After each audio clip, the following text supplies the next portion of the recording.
Good morning and welcome to Keep This in Mind, brought to you by SpectHealth.com. And of course, I am David A. Specht. Today's show, I really want to address something that happens in my life a lot. And it's one of those things where, you don't have to completely have overcome something in your life to know exactly what the steps are to overcome something in your life. Knowledge versus applied knowledge. But here's one of the things that I know about, and that is how we think, how our mind tends to craft stories that may or may not be true. And most of the time they're not. I was doing a podcast interview with a friend of mine, Jim Morris, who the podcast will drop here soon, about this very thing, about the stories we concoct in our head, that we get one piece of information and then we add an entire story in our mind to that piece of information.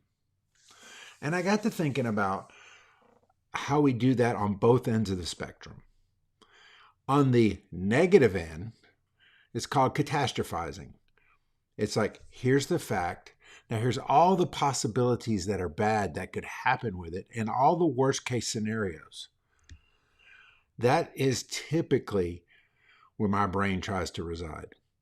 In fact, you'll find this interesting, and Lord help you if you ever ride on a plane with me. While I may look calm, my brain's going 90 to nothing, all the way through takeoff, all the way until we hit that cruising altitude of what if this thing crashes? What are my options? It just does. And so I have to really work on that. The other end of the spectrum is the fantasizing, the thinking about everything that is amazing that you want in your life, but doing absolutely nothing to attain it. You may be fantasizing about being in shape, or fantasizing about being wealthy, or fantasizing about, the perfect mate for you. And yet you're not doing anything in your life. You're just fantasizing about it.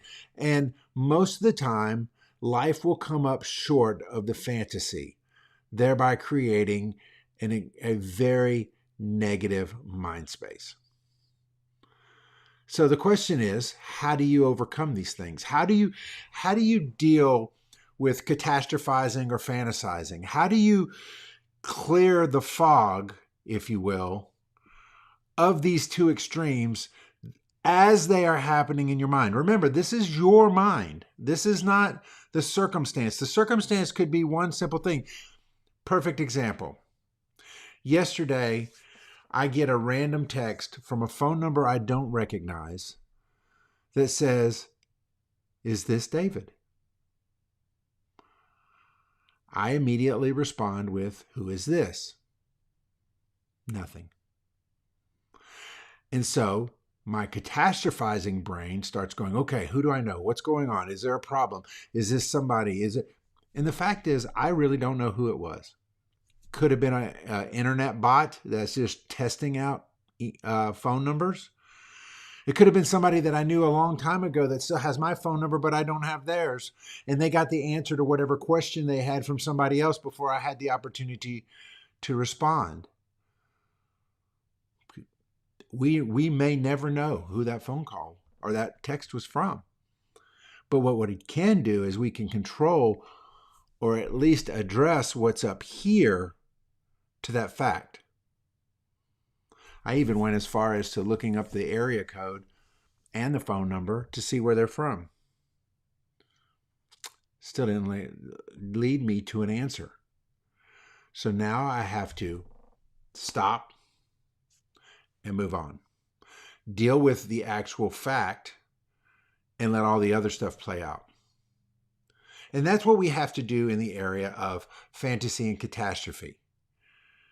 We have to almost interrupt our brain while it's going there. Recognize that you've been triggered into a fantasy or a catastrophe thinking, and then stop it. Do something that stops the momentum of your brain.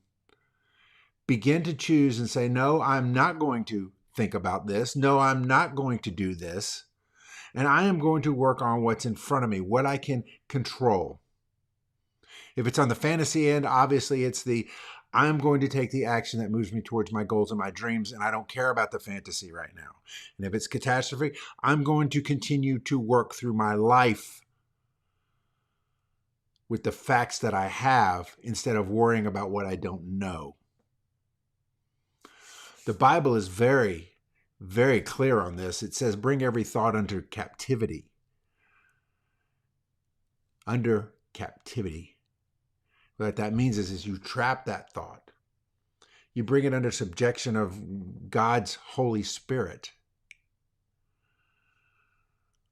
And you move on. If you're not a believer, the still same is true. The chemistry in your brain, the way you think, if you will interrupt that thing, you will gain some control over it. Now, as I said at the beginning of this video, it's not something that is one and done. It is not necessarily something that I've even completely overcome in my life. I know the tools. But sometimes the hardest part is to recognize when you're in fantasy or catastrophe. But if you will just take these few steps, and when you feel those overwhelming positive or negative emotions based upon what the story in your head is concocting, now you have the opportunity to interrupt, to stop that thing, to stop that train of thought, deal with the facts, and begin to move forward in your life. Fantasy and catastrophe are very, very dangerous places to be. Recognize it, deal with the facts, and move on. God bless.